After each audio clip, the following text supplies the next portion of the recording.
इसके एक पग का इतना बड़ा प्रभाव? नहीं नहीं, मात्र एक नारी है ये, पुनः माया कर रही है। इसका अंत करना है मुझे। अपने महायोद्धाओं और भ्राता निशुंभ का प्रतिशोध लेना है मुझे। अपने अपमान का दंड देना है इसे।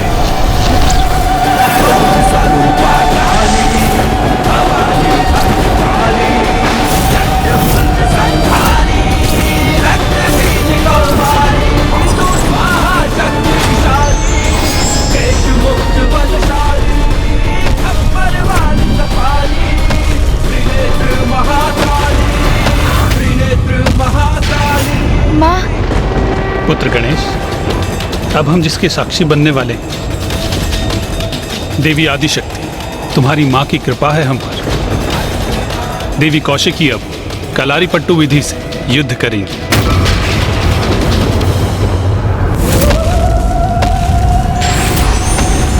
ये तो अत्यंत शक्तिशाली योद्धा की भांति मेरी ओर बढ़ रही है।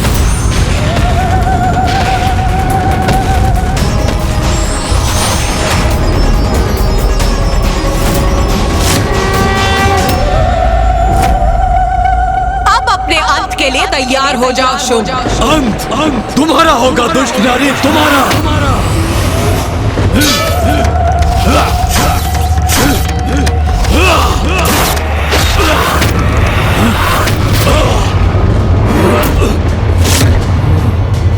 मुझे पीछे धकेल दिया इसने।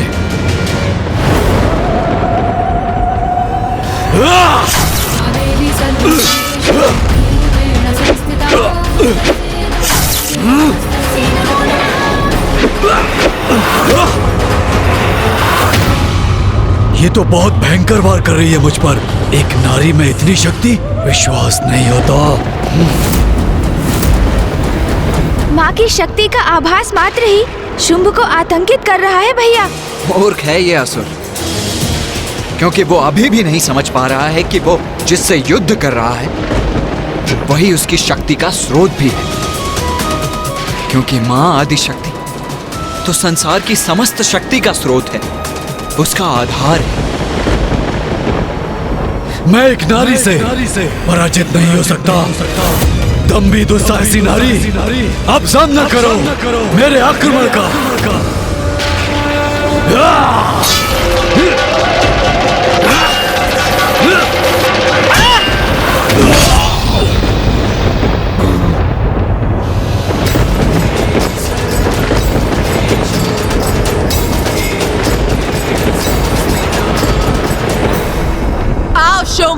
अभी भी तुम में कोई शक्ति शेष है, अथवा नारी शक्ति से पराजय स्वीकार करोगे तुम?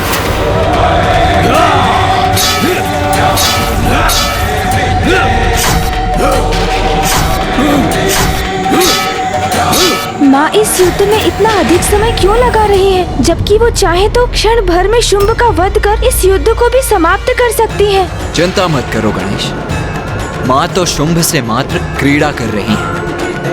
उसे उसकी ऊर्जा व्यय करने के लिए विवश कर रही है। किंतु जब माँ अपना प्रहार करेंगी तो वो माँ का प्रहार सहन नहीं कर सकेगी।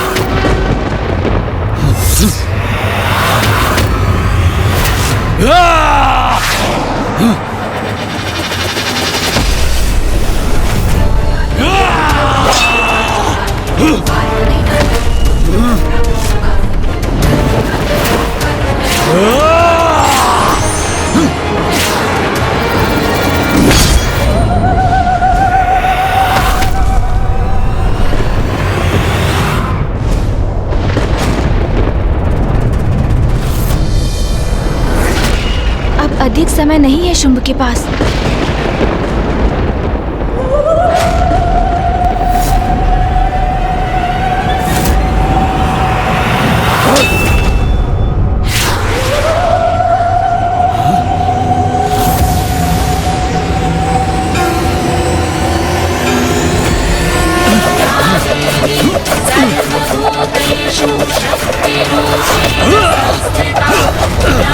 नमस्तस्यै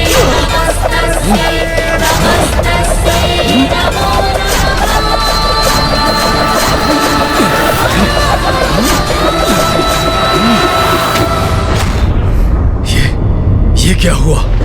इस देवी ने अपने प्रहार क्यों रोक दिए? अरे कहाँ गई ये देवी?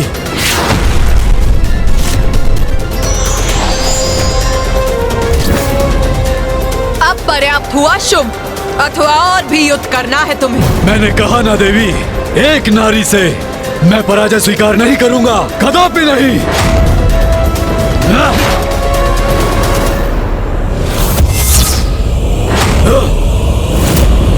लो देवी, अब सहो मेरा प्रहार।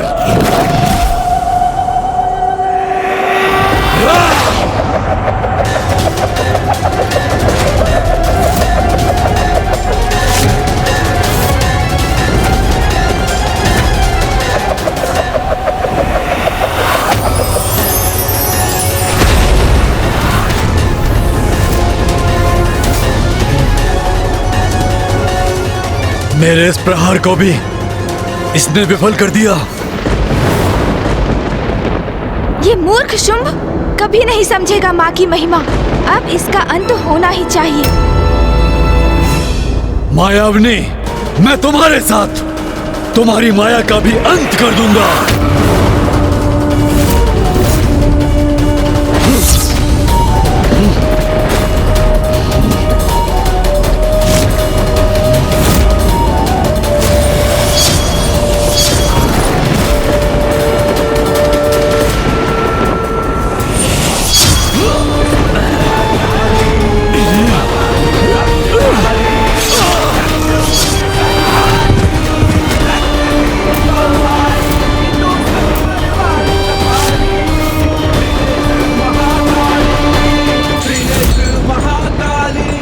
भैया, अंततः माँ ने इस दुष्ट का अंत कर ही दिया।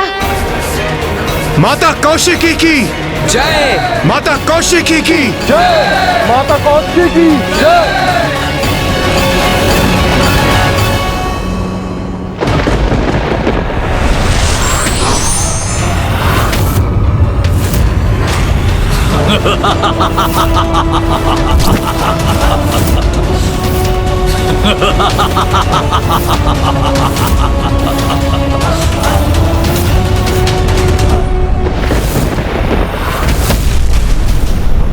तुमने क्या सोचा देवी कि तुमने मेरा वध कर दिया?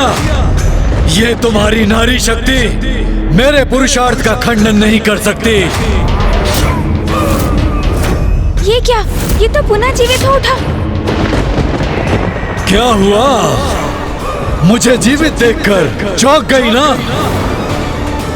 परंतु ये तो होना ही था, क्योंकि दम्भी नारी, तुम मेरा वध नहीं कर सकती।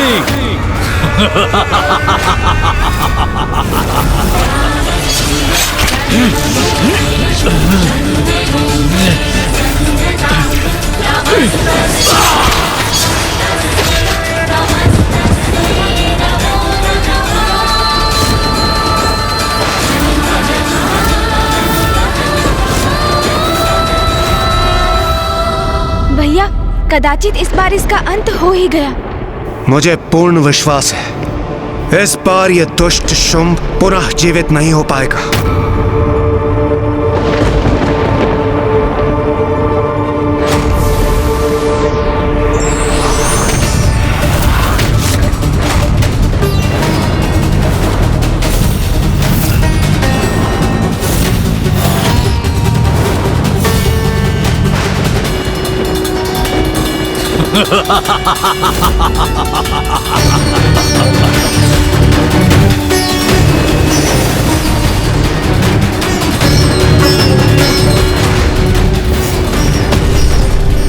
ये तो तुम पर प्रहार करने से भी अधिक आनंददायक है। ये तो मैं एक बार नहीं, बार बार कर सकता हूँ, क्योंकि तुम्हारे मुख पर अचंभे का भाव देखकर अति आनंदित होने का अवसर जो प्राप्त होगा मुझे।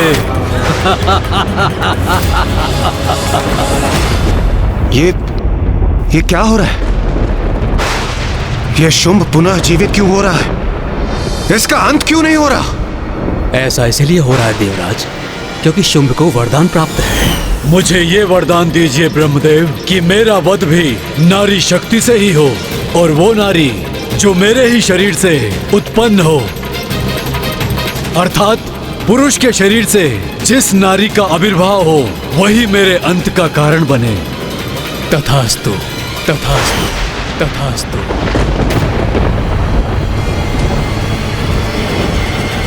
पुरुष के भीतर समाहित स्त्री शक्ति, अब उसका प्रकट होना कैसे संभव होगा गणेश जी? ये तो पूर्व में ही संभव हो चुका है सूर्यदेव, कदाचित आप भूल गए। पिताश्री, मामा जी, फूफा जी, भैया और आप सभी अपने भीतर की नारी शक्ति का आवाहन कर चुके हैं। अर्थात ये सब माँ की ही लीला है। माँ को तो पूर्व में ही ज्ञात था कि शुंभ का अंत करने के लिए हम सभी की शक्तियों की आवश्यकता होगी। इसीलिए माँ की लीला के अनुसार उचित समय पर गणेश को युक्ति सूझी और उसने हम सभी को अपनी नारी शक्ति का आवाहन करने का सुझाव दिया।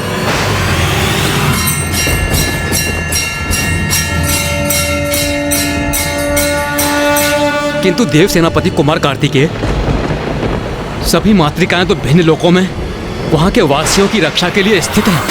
तो अब हमारे द्वारा पुनः उनका आवाहन कर उन्हें यहाँ लौटाने का समय आ गया है। तुम्हारे मुख का ये स्तब्ध भाव अमूल्य है कौशिकी देवी। इसके लिए मैं अपने सभी योद्धाओं का और सैनिकों का बलिदान देने के लिए तैयार हूँ। चलो वही क्रीड़ा पुनः आरंभ करते हैं देवी। तो कहो इस बार कौन से शस्त्र का प्रयोग करोगी?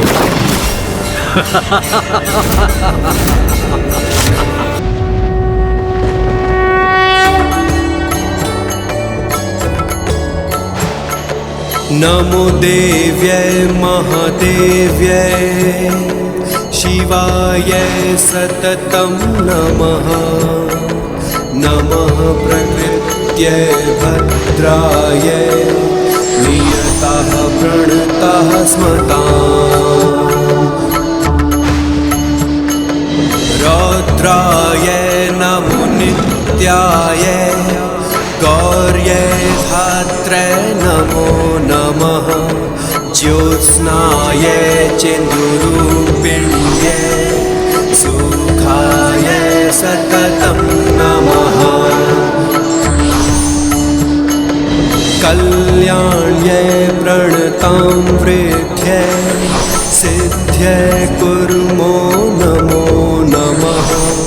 नैत्रेत्यै भुभृतां लक्ष्म्यै शर्वाण्यै ते नमो नमः।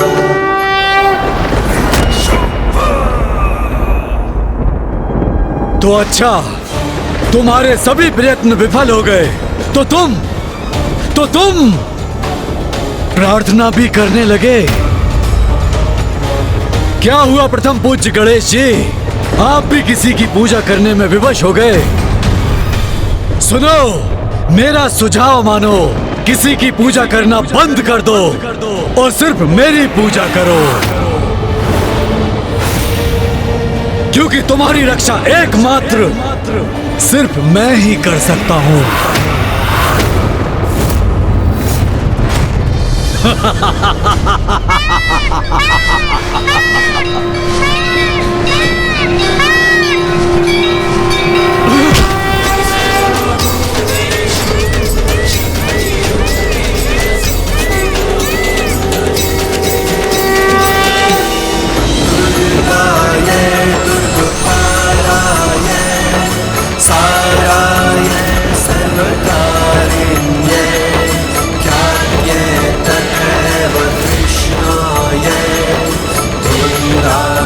तो अब इस मायाविनी नारी की अनुचरियां मेरे वध में इसकी सहायता करने आई हैं। माता, चहुं दिशाओं में जिन शक्तियों का विस्तार है वो जब एकत्रित हो जाएंगी और जब इसकी शक्ति भी उसमें समाहित होंगी तब इस दुष्ट का वध संभव हो जाएगा। हाँ माता।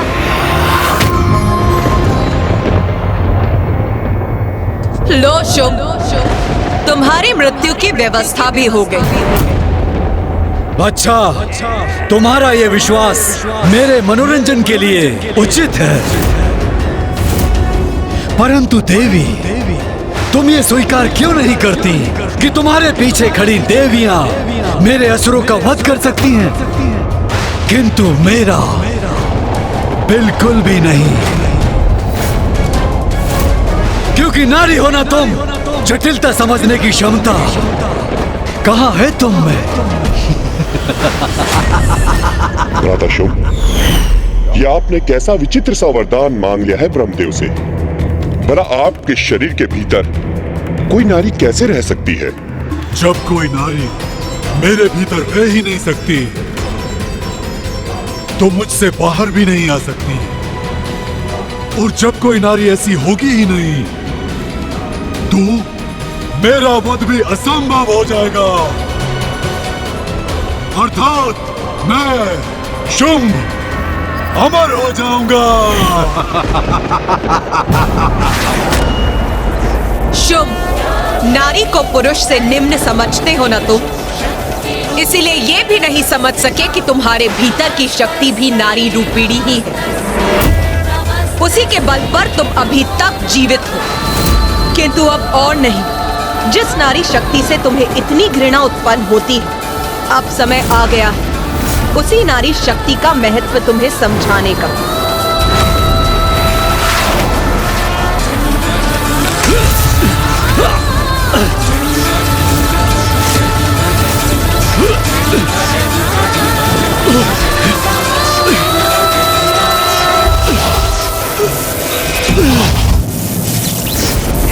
अपनी दुर्बलता तुमने दिखा ही दी ना, थोड़ा और बल का प्रयोग करके देखो। यही तुम्हारी इच्छा है तो यही उचित होगा शुंभ।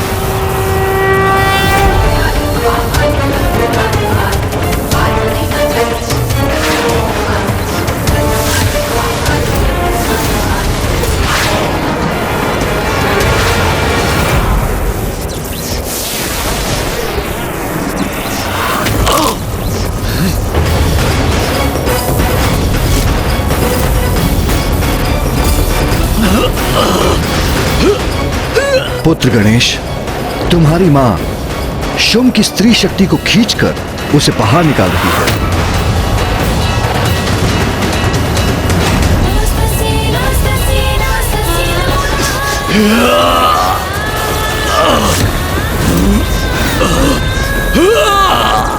मुझे कष्ट अवश्य हो रहा है, किंतु मेरी शक्ति मेरे भीतर सुरक्षित है। तुम सभी देवी एकत्रित होकर भी मुझे कोई क्षति नहीं पहुंचा सकती। सप्त मातृकाओं द्वारा माँ को अपनी शक्ति प्रदान करने पर भी माँ शुंभ से उसकी स्त्री शक्ति बाहर खींचने में असमर्थ क्यों है? पुत्र, हम सभी ने तो सप्त मातृकाओं के रूप में अपनी शक्तियां तुम्हारी माँ को प्रदान कर दी हैं, किंतु अष्ट मातृका शेष है, और वो मातृका है विनायकी। विनायकी महादेवी गज चर्म परीक्षदा, विनायकी महादेवी गज चर्म परीक्षदा, विनायकी महादेवी गज चर्म परीक्षदा।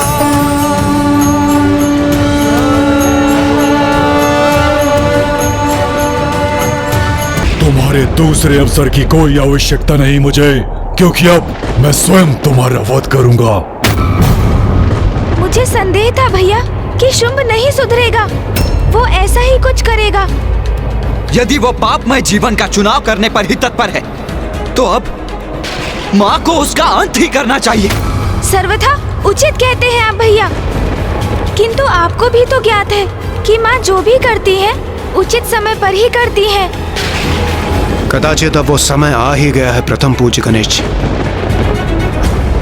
कुछ भी छीन लो मुझसे, कुछ भी, स्तंभन की शक्ति भी, मुझे इसकी आवश्यकता नहीं है। मैं अपने इन हाथों से तुम्हारा वध करने के लिए सक्षम हूं,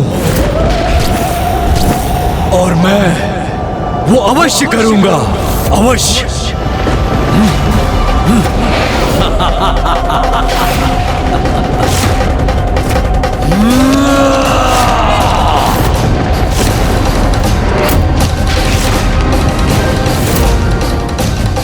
माँ जो इसे दंड देंगी उसकी कल्पना ही अत्यंत भयंकर है भैया।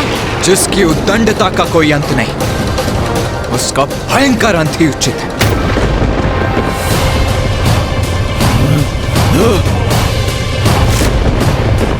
अंत हूं मैं तुम्हारा देवी, तुम्हारी इस माया का, तुम्हारी नारी शक्ति के छलावे का। देवी काली, देवी चंडमारी,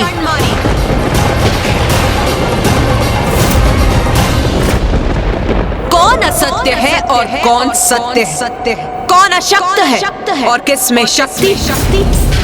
कौन अनश्वर है और किसका अंत होगा? ये तो अभी ज्ञात हो जाएगा मूर्खादिराज शुंभ।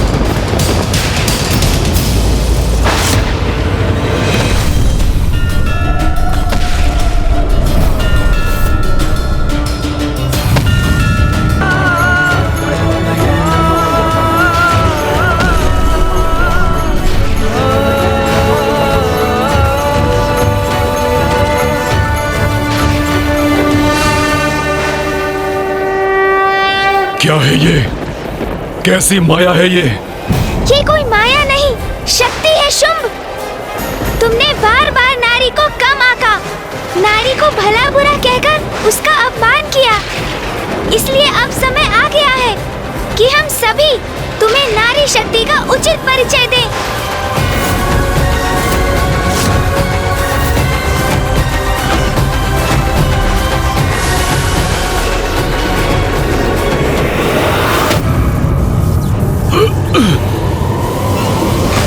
मुझे ये वरदान दीजिए ब्रह्मदेव कि मेरा वध भी नारी शक्ति से ही हो, और वो नारी जो मेरे ही शरीर से उत्पन्न हो, अर्थात पुरुष के शरीर से जिस नारी का आविर्भाव हो वही मेरे अंत का कारण बने।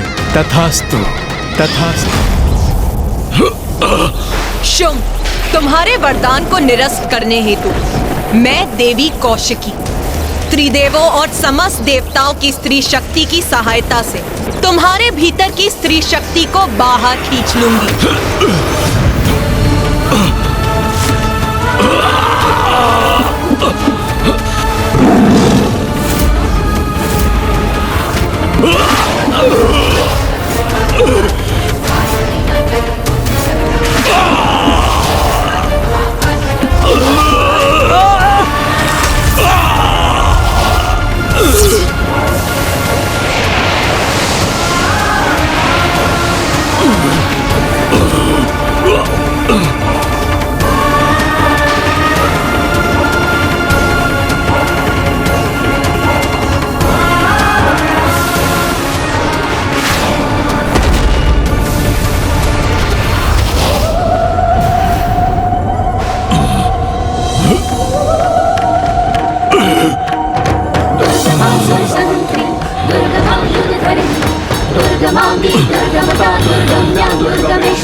संसार के प्रत्येक प्राणी में मेरी ही शक्ति है मूर्ख।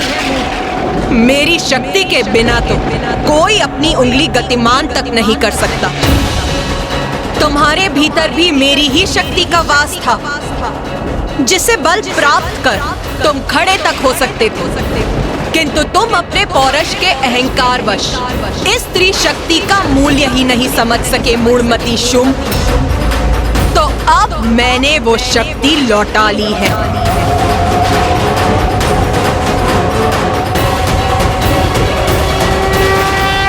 मुझे क्षमा कर दीजिए देवी, मैं नारी शक्ति का महत्व समझ गया हूँ कि नारी सभी को शक्ति प्रदान करती है। मुझे सुधरने का एक अवसर प्रदान कीजिए। मेरे निकट आकर अपना स्थान ग्रहण करो। यहाँ की सभी नारियां, सभी देवियों को खींच कर लेके आओ वहां से। जाओ धूम्रलोचन, उसे मेरा संदेश दो कि यदि वो मेरे दंड से अपनी रक्षा करना चाहती है तो यथाशीघ्र मुझसे विवाह करने के लिए यहाँ प्रस्तुत हो। नहीं, तुम्हें अनेकों अवसर प्रदान कर चुकी हूँ मैं। अब तुम्हें और अवसर नहीं दूंगी मैं।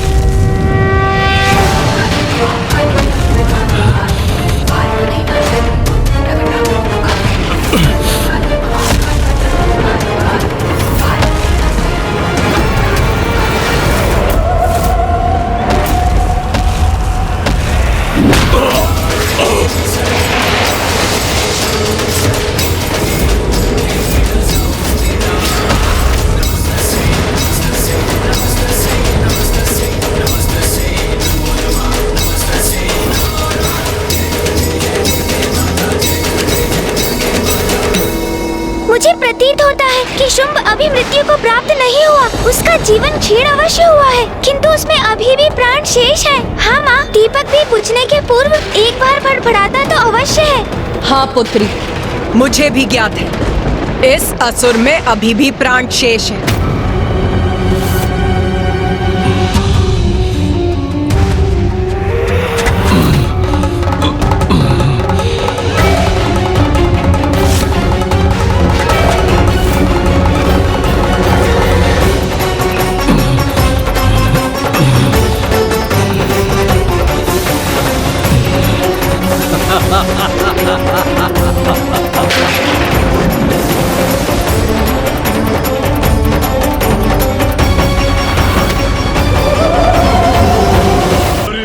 तू मेरा वध करेगी? तुम्हें इतना आत्मविश्वास है?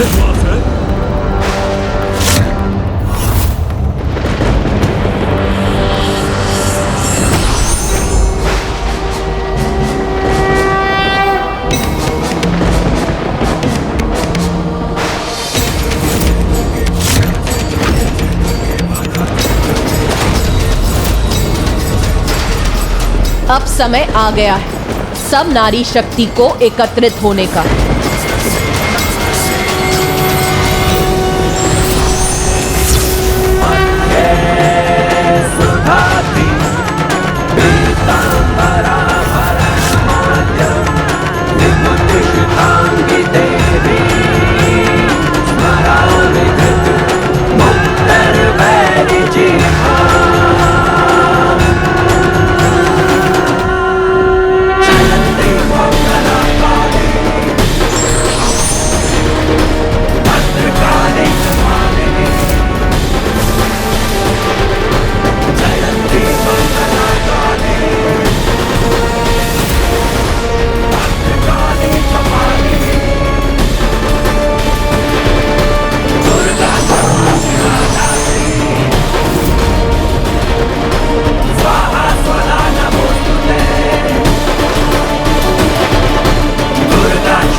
रक्षा कैसे करूं?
वासिनी विष्णु विलासिनी जिष्णुते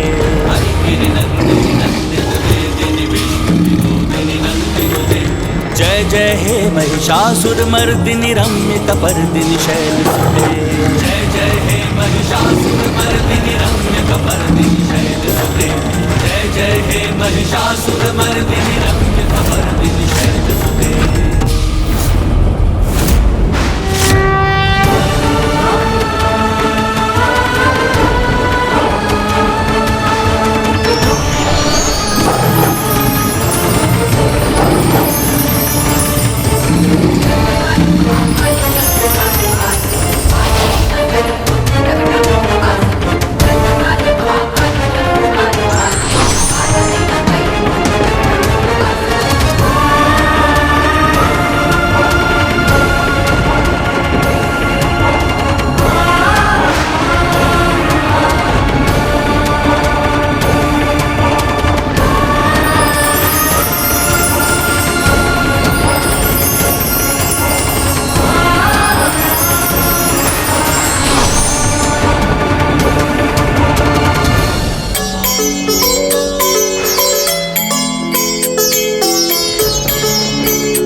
जग जननी जय जय माँ जग जननी जय जय भयहारिणी भवतारिणी भयहारिणी भवतारिणी भवभामिनी जय जय माँ जग जननी जय जय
लंबी अवधि के पश्चात आज माँ से भेंट हुई है।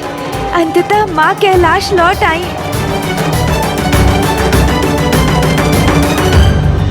माँ!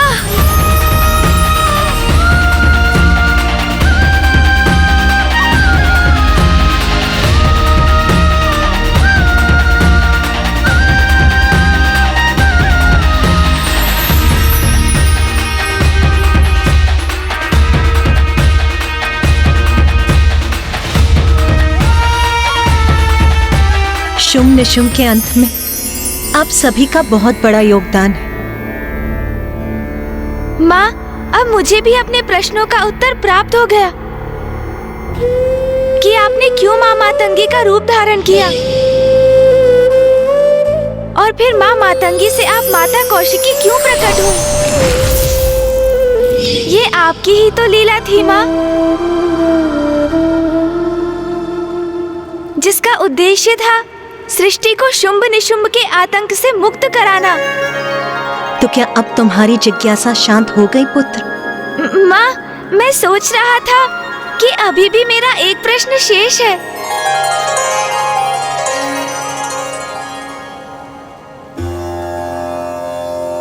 शेष है? क्या प्रश्न शेष है पुत्र? भैया महान है, उनसे बहुत स्नेह है मुझे, किंतु सत्य तो सत्य है ना माँ। तो क्या ये तुम्हारा प्रश्न है? नहीं माँ, मैं भैया की अवमानना कभी नहीं कर सकता, किंतु ये सत्य है ना माँ कि मेरी नारी शक्ति विनायक की भैया की नारी शक्ति देवी कौमारी से अधिक सुंदर है ना?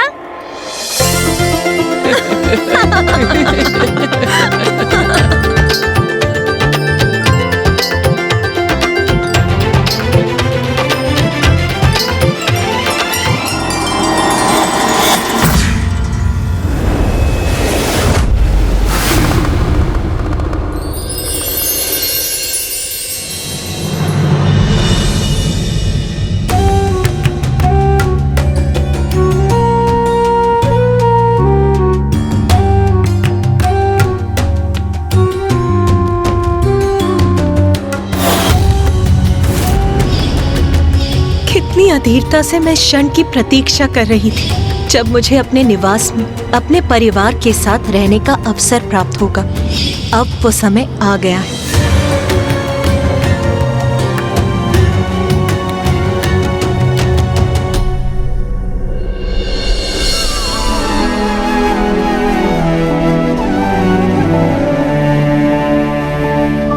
और रुकिए माँ,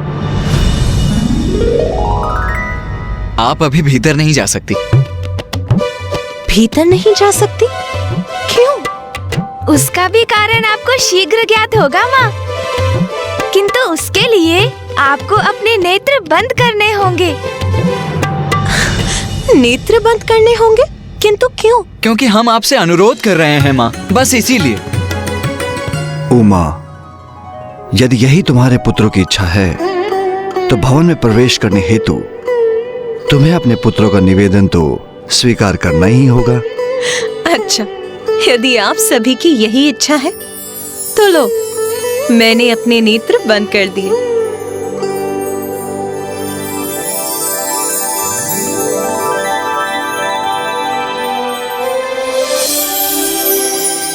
माँ, अब आप आगे बढ़िए, किंतु जब तक मैं ना कहूँ आप अपने नेत्र नहीं खोलेंगी।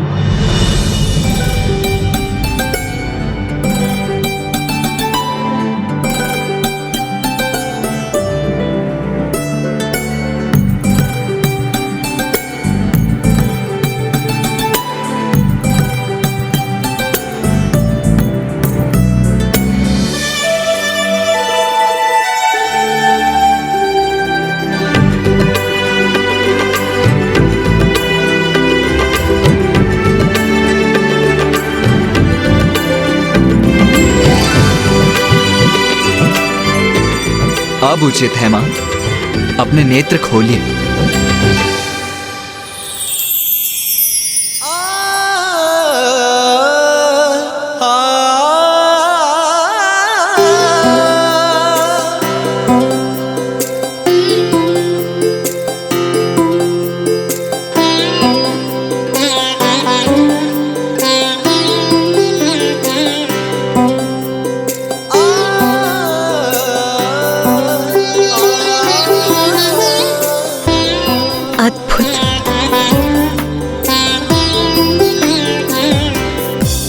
कैलाश लौटने पर हम सभी का स्वागत स्वीकार कीजिए माँ।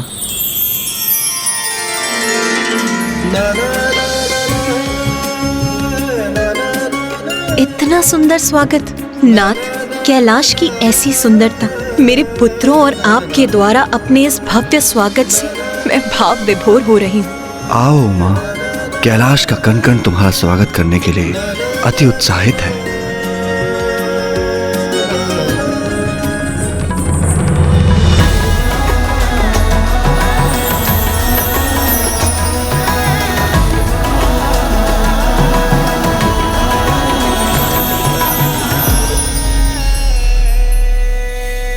देवी पार्वती, आपके स्वागत की समूची व्यवस्था गणेश और कार्तिकेय ने ही करी है।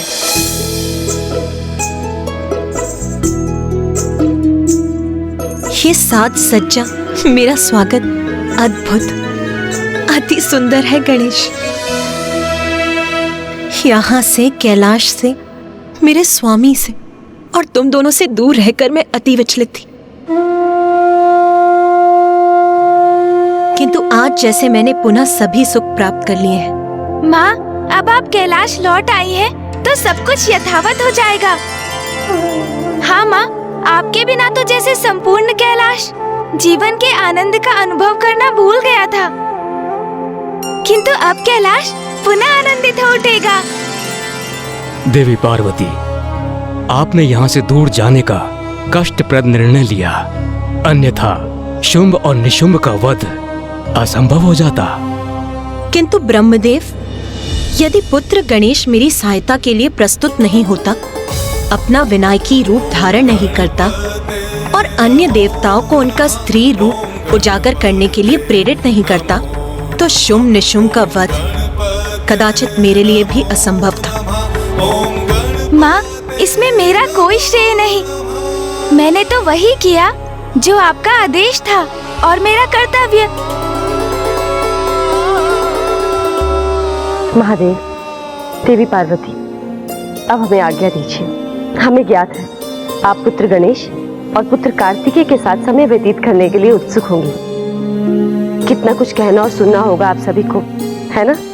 अवश्य देवी सरस्वती, किंतु आपके प्रस्थान करने से पूर्व मुझे आप सभी से कुछ कहना है और एक अत्यंत आवश्यक और विशेष घोषणा करना चाहती हूँ।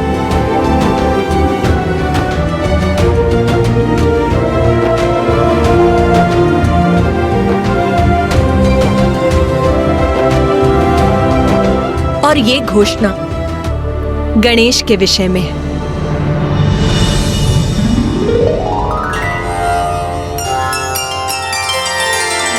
मैं समझ गया माँ, कल भाद्रपद के शुक्ल पक्ष की चतुर्थी है, अर्थात मेरा जन्मदिन। आप अवश्य उसके उपलक्ष्य में उत्सव की घोषणा करने जा रही हैं। तो शीघ्र कहिए ना माँ, गणेश को लेकर क्या विशेष घोषणा करनी है आपको? अरे वाह भैया, जन्मदिन मेरा है और उत्साहित आप हो रहे हैं। उचित है, क्योंकि मेरे जन्मोत्सव की संपूर्ण व्यवस्था तो आपको ही करनी होगी ना।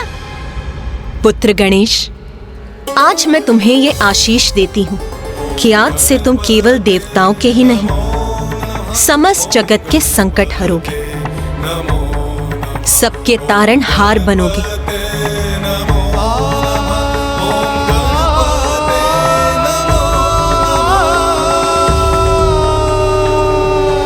वो तो उचित है माँ, किंतु मेरा जन्मदिन। हाँ हाँ, उचित कहा आपने।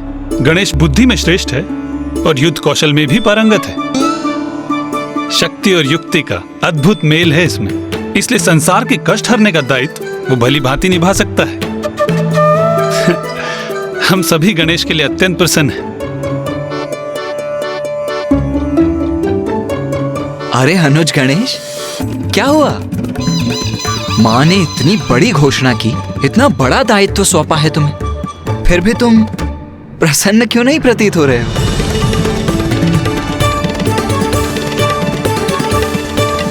ऐसा नहीं है भैया, माँ मैं तो बहुत प्रसन्न हूँ। उचित है फिर। महादेव, देवी पार्वती, अब हमें भी आज्ञा दीजिए।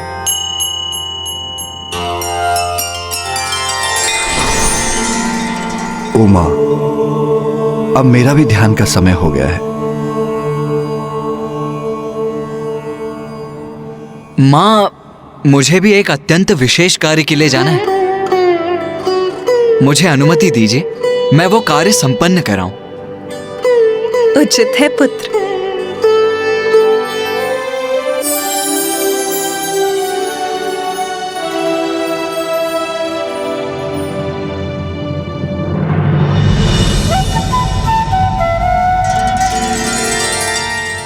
माँ,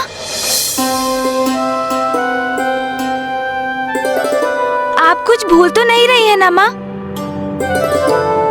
नहीं पुत्र, मैं तो कुछ नहीं भूल रही। मुझे ज्ञात है तुम क्या संकेत कर रहे हो। इतनी महत्वपूर्ण बात भला मैं कैसे भूल सकती हूँ? मैं तो व्यर्थ ही चिंतित हो गया। माँ को तो स्मरण है, कल मेरा जन्मदिन है।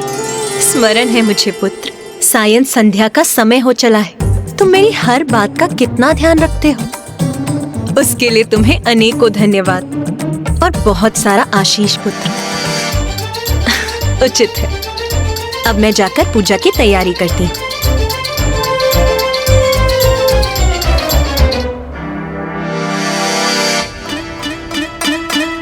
ये क्या, माँ ने तो मेरे जन्मदिन का उल्लेख भी नहीं किया। वो मेरा भी जन्मदिन भूल गई।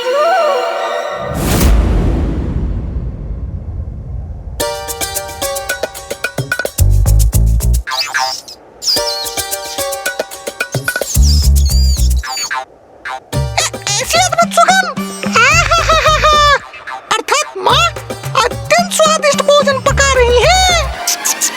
आज इतने दिनों के बाद माता के हाथों का स्वादिष्ट भोजन प्राप्त होगा मुझे। मुझे विश्वास है प्रभु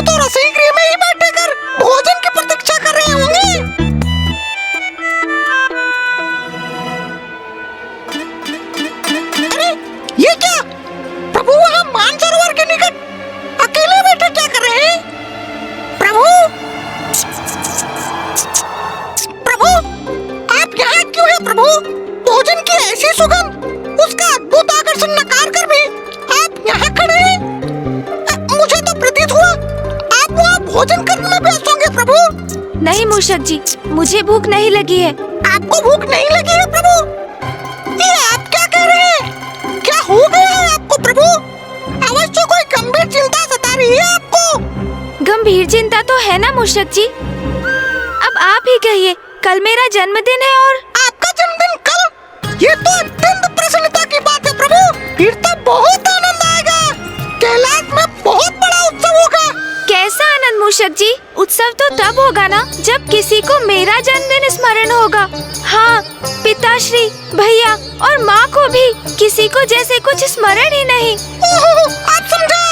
ये तो अत्यंत गंभीर विषय है प्रभु। माँ इतने दिनों बाद कैलाश लौटी है, तो क्या इसलिए उनका ध्यान अनेक और बटा हुआ है और इसलिए वो भी मेरा जन्मदिन भूल गयी? आप तो माता के प्रिय पुत्र हैं।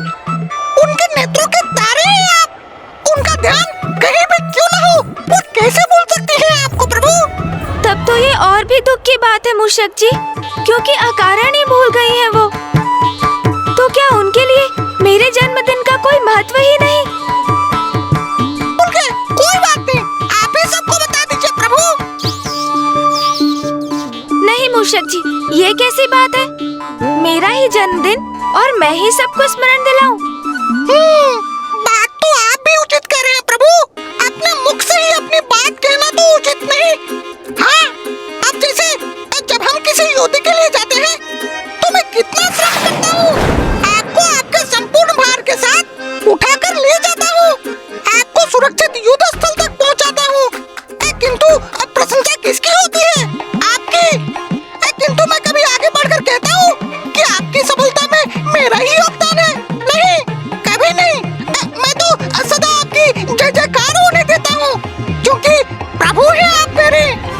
इसलिए मैं आपकी पीड़ा भली भांति समझ सकता हूँ प्रभु। किंतु आप चिंता मत कीजिए, क्योंकि मुझे तो आपका जन्मदिन ज्ञात है ना।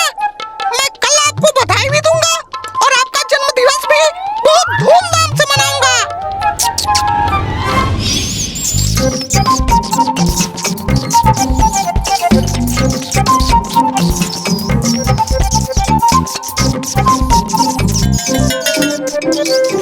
जन्म दिवस की ढेर सारी शुभकामनाएं प्रभु।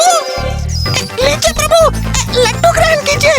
हम दोनों आपके जन्मदिन का उत्सव मनाते हैं। मैं कोई उत्सव नहीं मनाऊंगा मूषक जी, और आप भी किसी को मत बताइएगा। यदि उन्हें मेरा जन्मदिन स्मरण नहीं, तो मैं भी किसी को नहीं बताऊंगा।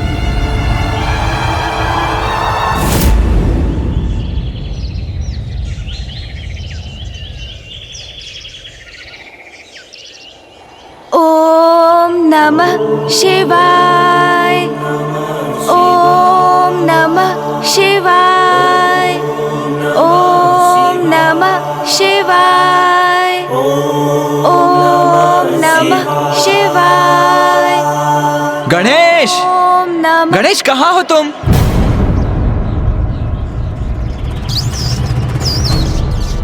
क्या हुआ? इतने तीव्र स्वर में क्यों पुकार रहे हैं मुझे भैया? मूषक जी, क्या मुझे भ्रम हुआ है, या आपने भी वही सुना जो मैंने सुना? हाँ प्रभु, मैंने भी सुना। ये तो देव सेनापति कुमार कार्तिकेय का ही स्वर है। गणेश! गणेश, तुम यहाँ क्या कर रहे हो? कितने समय से मैं तुम्हें पुकार रहा हूँ, मेरी ध्वनि तुम्हें सुनाई नहीं दी। तुम उत्तर क्यों नहीं दे रहे थे? क्या हुआ भैया, आप इतने चिंतित क्यों हैं? वो माँ तुम्हें कब से? गणेश, माँ को क्या हुआ? क्या हुआ माँ को? वो माँ को गणेश, अभी तुम्हारे किसी भी प्रश्न का उत्तर नहीं है मेरे पास। तुम शीघ्रता करो, चलो मेरे साथ। हाँ, आओ। रुकिए भैया, मैं अभी आ रहा हूँ।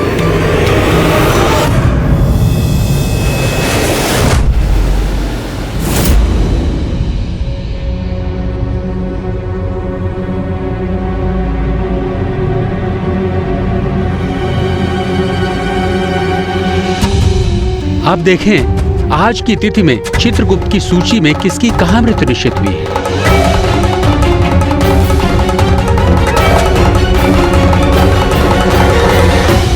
आज तो भाद्रपद का शुक्ल पक्ष है।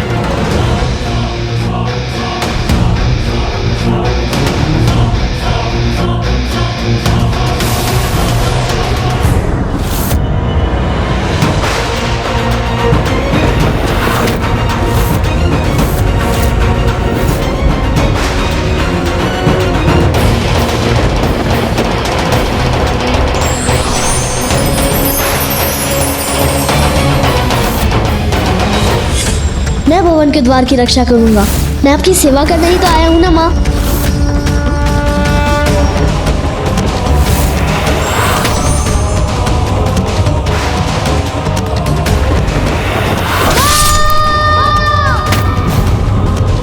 ये कैसा संयोग बन रहा है?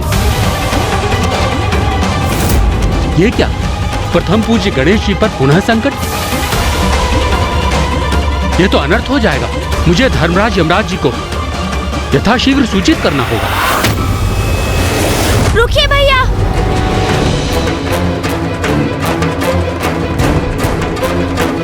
रुकिए भैया, भैया रुकिए।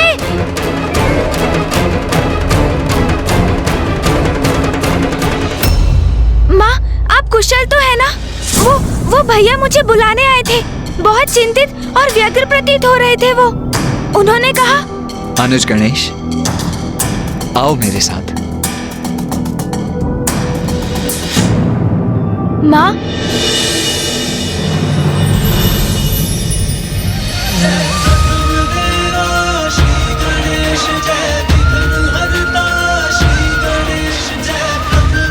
पुत्र गणेश, जन्मदिन की अनेकों शुभकामनाएं पुत्र। माँ,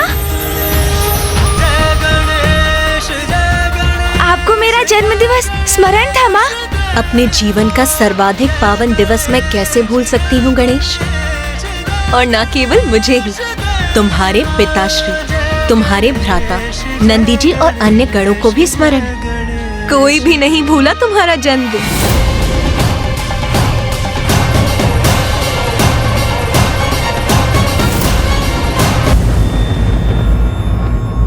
पुत्र, शुंभ का वध करने के लिए तुम्हारी माँ को सभी मातृक शक्तियों की आवश्यकता है। हम सभी ने तो सप्त मातृकाओं के रूप में अपनी शक्तियां तुम्हारी माँ को प्रदान कर दी हैं, किंतु अष्ट मातृका शेष है, और वो मातृका है विनायकी, विनायकी, विनायकी, विनायकी, विनायकी।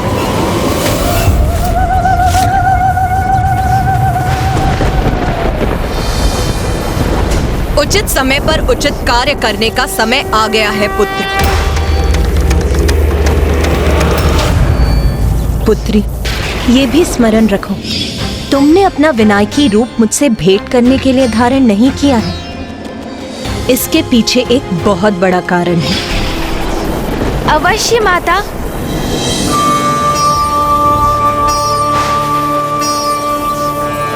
विनायकी, मैं अनुरोध करता हूँ, अब बाहर प्रकट हो जाओ।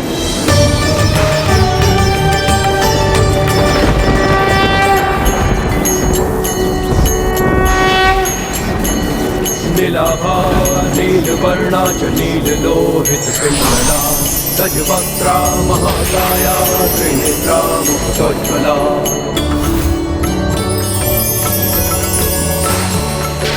लम्बोदरा स्थूलहलस्वा चतुर्भुज कृतायुधा मोदकं दशनमुपामे पशुं सूत्रं च दक्षिणे वनमाला शिरे तस्या वर्णहारावलम्बिनी आतु कृष्णसमारूढा सर्वाभरणमण्डिता विनायकी महादेवी गज चर्म परीक्षिता